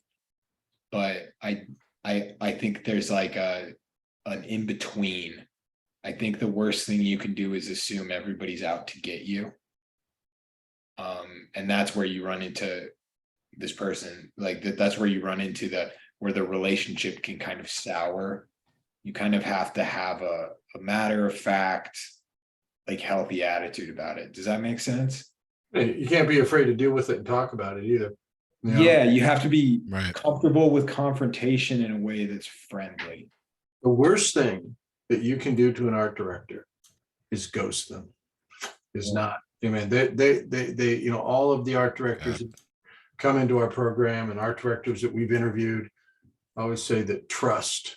Well, I want to be able to trust the illustrator that they're going to give me their best. They're going to try their hardest. And if I need to get a hold of them, I can get a hold of them. They're not going to ghost me. And that's, you know, you're under a lot of pressure sometimes as an illustrator. And I think tendency for young illustrators is to try to hide and wait till they have something, you know, wait till that they're ready to talk to them and show them. But that's the worst thing you can do. Yeah. I just think that, yeah, sometimes I think about like the reaction can be like kind of like upset or insulted that a contract would include some stipulation or something. And I think the proper reaction is redline it, which by redlining, I mean like cross out what you don't like. You can add what you do like and let them know that you did that. And if they're comfortable with those terms, that's great. And if they're not comfortable, then you probably need to decide, you know, can you meet in the middle? If you can't meet in the middle, then don't burn a bridge. Just say, you know, respectfully, just say I can't meet those terms and step away, because you never know if another opportunity is going to come up where your terms are going to be favorable, you know. But you should just always be respectful and cool, you know. Yeah, you're human on the other end too. Yeah, and it's easy to, I mean, man, I've heard so many people talk about contracts, and like the general consensus is like, from their perspective, they just think, oh, contracts are designed to like get me. And it's just like, that's just, in my opinion, the best thing that a contract does is it establishes expectations in a really formal manner. Obviously there's like licensing agreements and things that are like very technical, and I'm not talking about that, but a lot of times, like you talking about like an agreement, I think it really irons out like, okay, what is the nature of this relationship? But like John, you and Dale have, I know on occasions of, you know, like helped students out, current, I want to underline this, current visual arts passage students. Don't go, I don't want everybody to start sending us their contracts. We're not going to review them. We're not going to open up a contract hotline for John. And when it gets If you're not a student, maybe we give you bad information. Yeah. Well, another thing I'll say is it's like when I was talking about like all the things I was saying are like the human aspects of it. But then when it gets into the like weeds of like the terms of like your licensing, like annual licensing or something, that's where I think you should talk with two people. You should talk with a seasoned pro who does it as an artist, and then if it's a really big deal, probably an attorney. Right. I would absolutely talk to an attorney. Yeah. Well, I mean, it depends. You know, if you're getting paid a couple hundred, you know, if it's like I don't know, if it's a sub $1,000 job, I would go ahead and say do not. Yeah. No, but I was thinking just in a general sense, just to learn about how to read a contract. I mean, one If you got like a brother who's an attorney, or you know, or a sister. Well, yeah, but I mean, but like, you know, it's money well spent. It's like going to an accountant to do your taxes, if you really Yeah. need to learn and unpack a contract, you could have one meeting with an attorney and learn quite a bit. Yeah. There's also free legal advice for artists in a lot of cities. Yeah. So Yeah. I know what you mean though, Timmy, because I've definitely talked to illustrators. When I had a question on just like certain terms of a contract, I messaged an illustrator that worked for the same client, and they were able to help me out, and actually put me in touch with their agent. It was just like just a quick 5-second, like, oh yeah, tell them no, or change this, and we're good. You should be fine. That sort of thing. So, And then what they say. yeah, you don't have to do it by yourself, but I totally know what you're saying, Bill. Yeah, for sure. Yeah, it's nuance. Some people have got the lawyer hookup, other people don't. And this is the one thing I'll say: never talk to an attorney without asking them their rate before you talk. Yeah. Yeah, you better know because that. this was a $300 job, Bill. Yeah, so I couldn't afford an attorney for this. You're gonna be like, I'm gonna have to get another job to pay for the attorney for that job. Yeah, I would have netted like $20, if I was lucky. Yeah, no. But yeah. John, I got bad news for you. Illustration isolation hashtag is back on desktop. I'll handle it tonight. Don't worry. Everybody, we're coming in on the final minute. So those 300 messages you sent to Instagram finally paid off? Yep. Yeah. You're calling them messages. Some people call them threats. Yeah.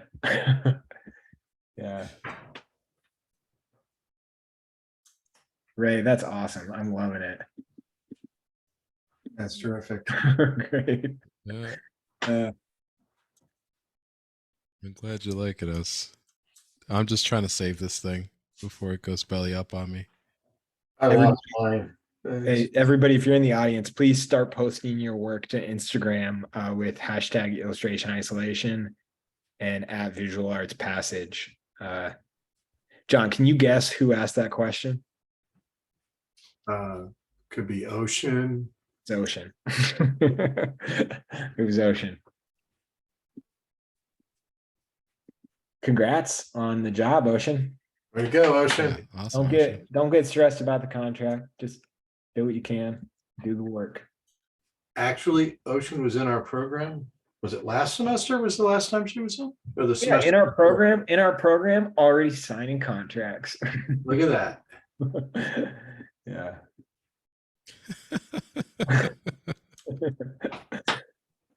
Yeah. I completely glossed over all the work that Ocean had done.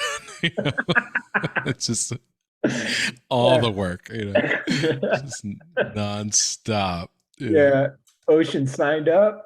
Yeah, and then just it's like those college students that are like picking their or the high school kids that are picking their college team.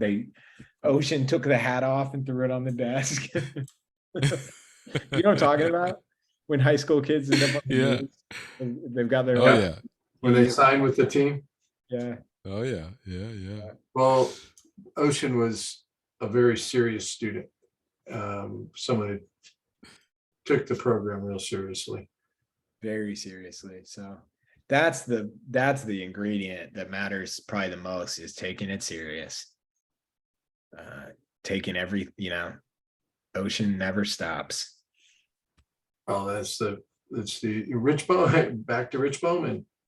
Said it yesterday. He said it's the most important ingredient is the passion of doing it. And if you don't love doing it, don't make the mistake and try to do it, because you got to love it. Well, I think also, I hope this doesn't come off as lip service, because it's really true. I mean, the thing that the program, the Visual Arts Passage, offers is like, it just, I'm telling you as a faculty member, when you're in like a group critique, you're in with, you're in the room with people who are just passionate in, the thing that they do, Both sides, student and instructor. yeah, absolutely. I love that this scrappy dog has become the face of illustration isolation. Whoa. Did I miss a week? Yeah, you definitely Must- did. must have- Yeah, if you I don't definitely remember. missed a week. Yeah.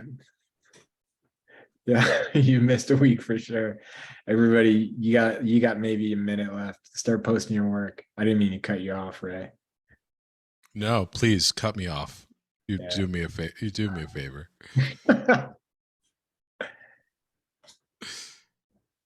I will say this, anybody, we run ads to spread awareness about this free drawing event.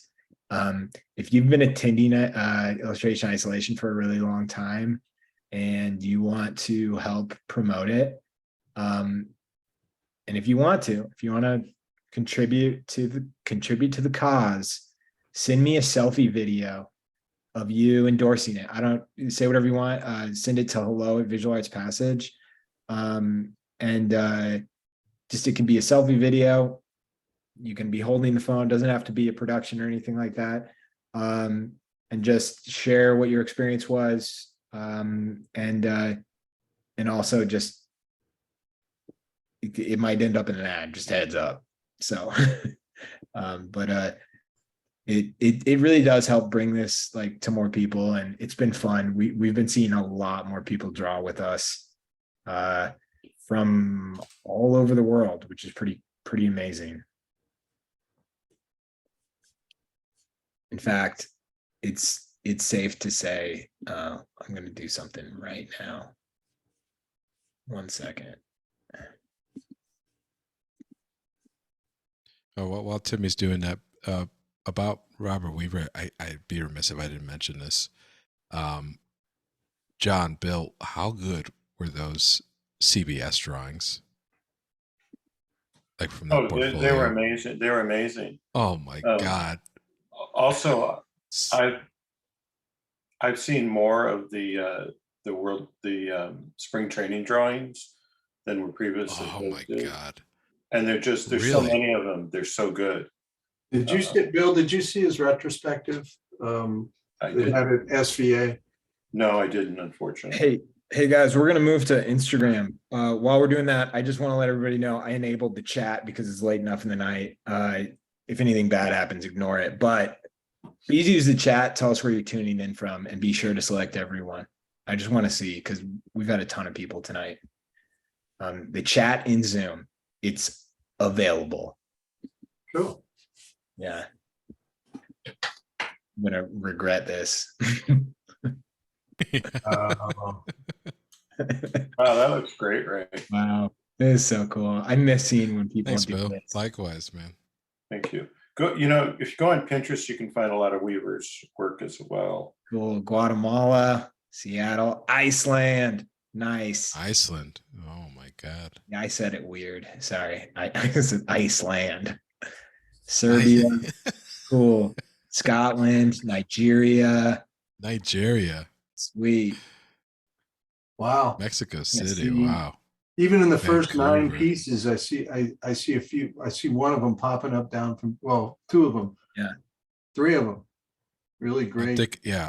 I already got 3 or 4 I want to ban All right right. off the bat. All right. This is great. I'm going to start doing it, but while I do this, I'm going to disable the chat. Sorry, chat's off. All right, everybody, here we go.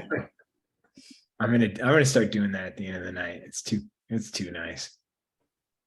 Oh, this is That's awesome. great. That's great. Oh, I should have done that. Oh, that's fantastic. Love that. It's great, isn't it? Oh, the attitude of that is so great. Yeah, That's it. love it. Ha! Oh, That's yeah, awesome. That's great. That's not off at all. I love it. No, that's awesome.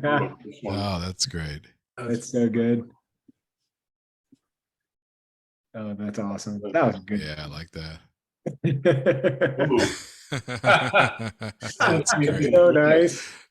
That's killer. Look I at that. love it. Look at that. So good. Oh, Awesome. yeah. Nice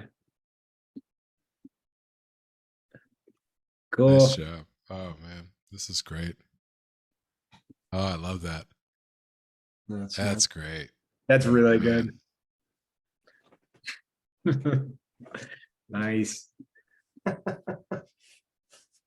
Oh, man. The buck tooth. Oh, that's fun. Nice fade. Nice. Sweet Devin. Yeah, that's Nice great, one. Devin. Yeah, Nice. Devin. Oh wow. Wow. Wow, look cool. at that.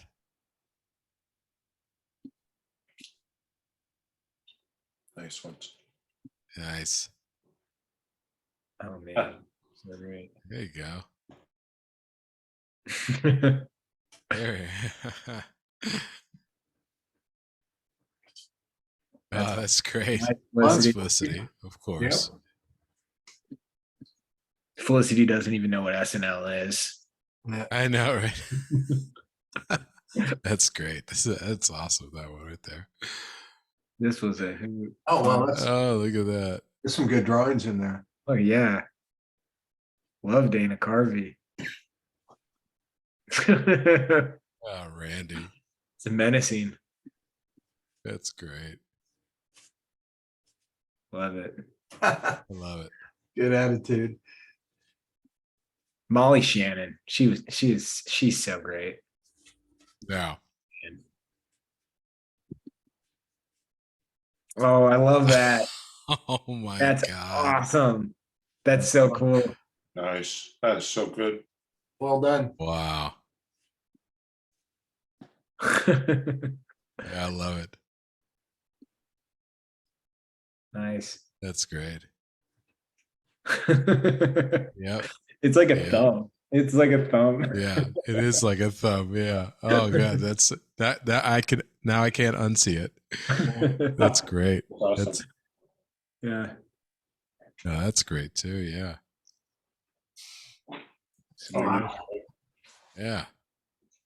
Great drawing.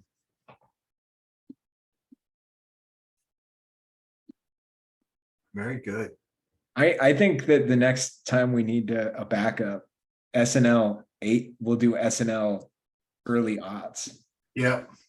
Oh yeah. Yeah, Belushi and Look at that. Aykroyd, Oh yeah, it was 70s or 80s. Yeah. Bill Murray, Eddie Murphy. Yeah, like Chevy Chevy Chase Chase. and oh, that's a great one. Love it. Nice drawing. Rosanna Dan. Mhm. Nice job, Sally. Yeah. There's a really great That's a- documentary, Love Gilda. On, Oh, yeah. if you haven't seen it. Oh wow. That's awesome. Wow. So nice. Yeah. There you go. Ah, Gary. Yeah, that's an amazing one, isn't it? Ha. The van. Over the river. Yeah. There's the The van down by the river. Yeah. Oh, that's great. That's fun. Oh wow, look at that one. Wow. Wow. That's great. A lot of different interpretations here. Really Yeah. great. Nice, Gary. Look at that. Sometimes when I get That's cool. great.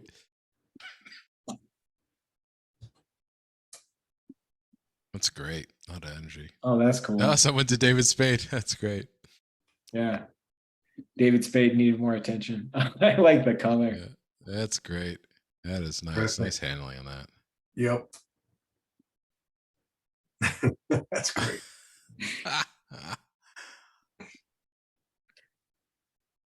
Nice. Yeah. Oh, fun. There you go. Nice. Oh, wow. Background, all the attention, so much attention to that background. That's Again, awesome. great interpretation of the hair. photo. Yeah, That's I a love great it. interpreter. Yeah. Yeah, I love Tyler's work.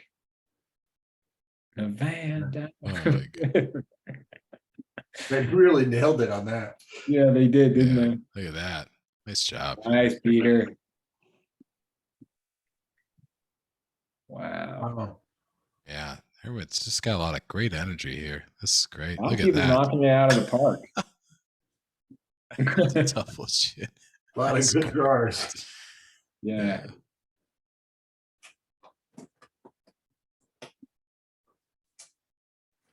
Love it. This is great. Wow. Molly should Oh, yeah. did it all.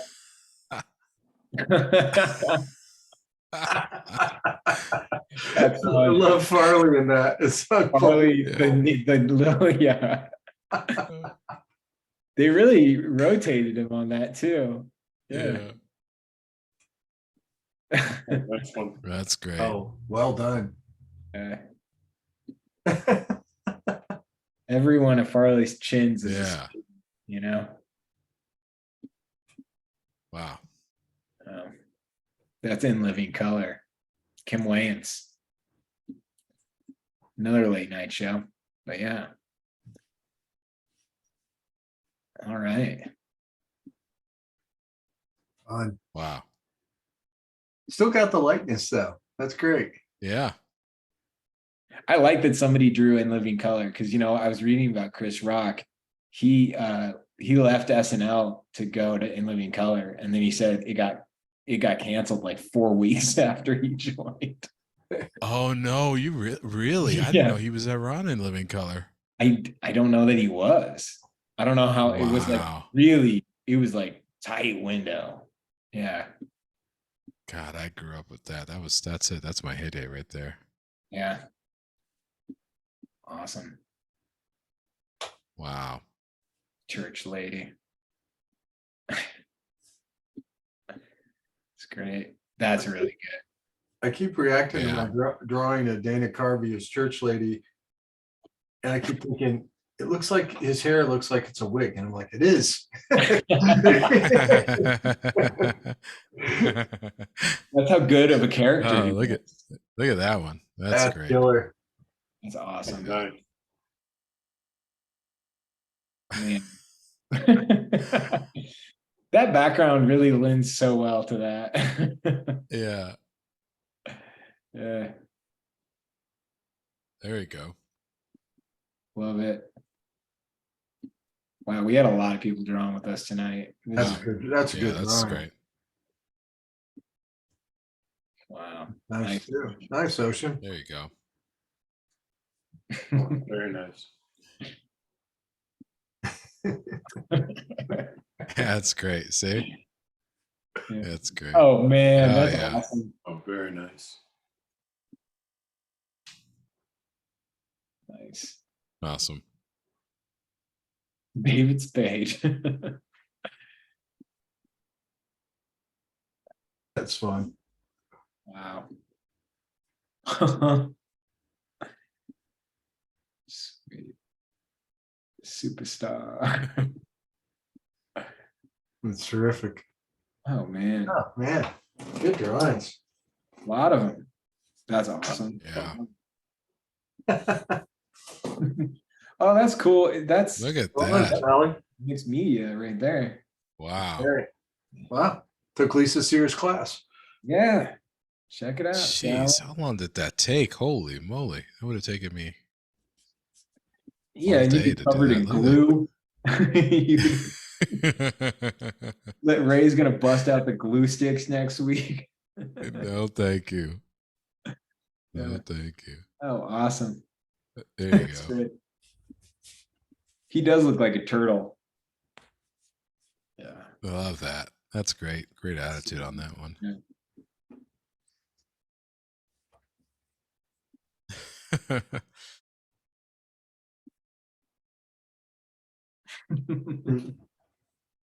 All right. Love it when it's Yeah. all on the page.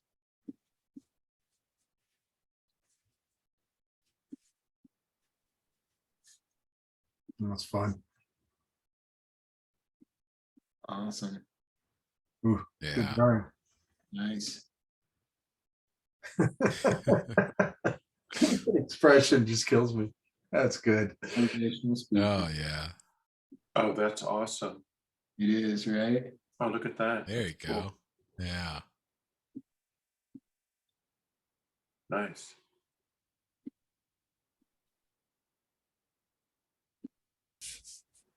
Wow.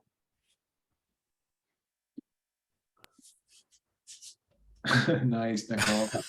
That's great. Really nice, Nicole. Oh man. This is nuts how many people contributed. Thank you, everybody. Wow. Yeah, really. That's great. Jeez, this is like this is definitely a record night on contributions. But isn't that special? Oh, I love that one. Yeah. Look at that. Cool. Yeah.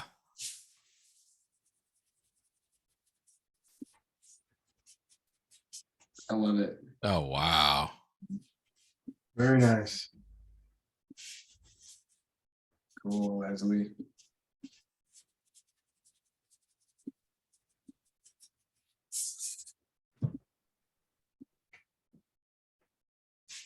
More in living color. Nice.